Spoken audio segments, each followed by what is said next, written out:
Is it prohibited to celebrate Eid after a relative's death? The relatives mourn on Eid rather than celebrating, and people visit their house to remind them of their tragic loss. Is this per the Qur'an and the Sunnah? First of all, a person in Islam is entitled to mourn the deceased.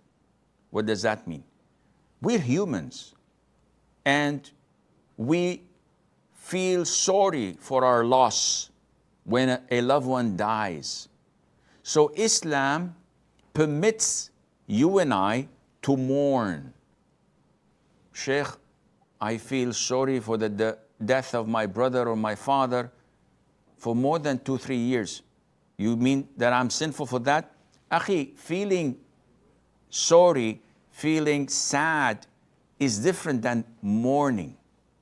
Mourning is to avoid things that are halal during the mourning period. So I'm mourning a deceased of mine. I don't want to put any perfume. I don't want to eat sweets or delicious food because I don't feel like it, as a form of expressing my sorrow for the deceased. This is permissible only for 3 days and nights. After that, this becomes prohibited. Why? Habiba, may Allah be pleased with her, the mother of the believers, when her father Abu Sufyan died, she ordered her maid to bring her some perfume on the end of the 3rd day.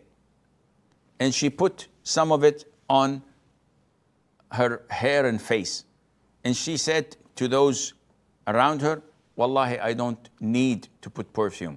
But because I heard the Prophet say, alayhi salam, that it is not permissible for a Muslim to mourn more than 3 days, except for a widow mourning her husband for 4 months and 10 days. That's the only exception. But you and I, we can mourn people, loved ones, for 3 days, meaning avoid putting perfumes, avoid celebrations, attending weddings, Eid celebration.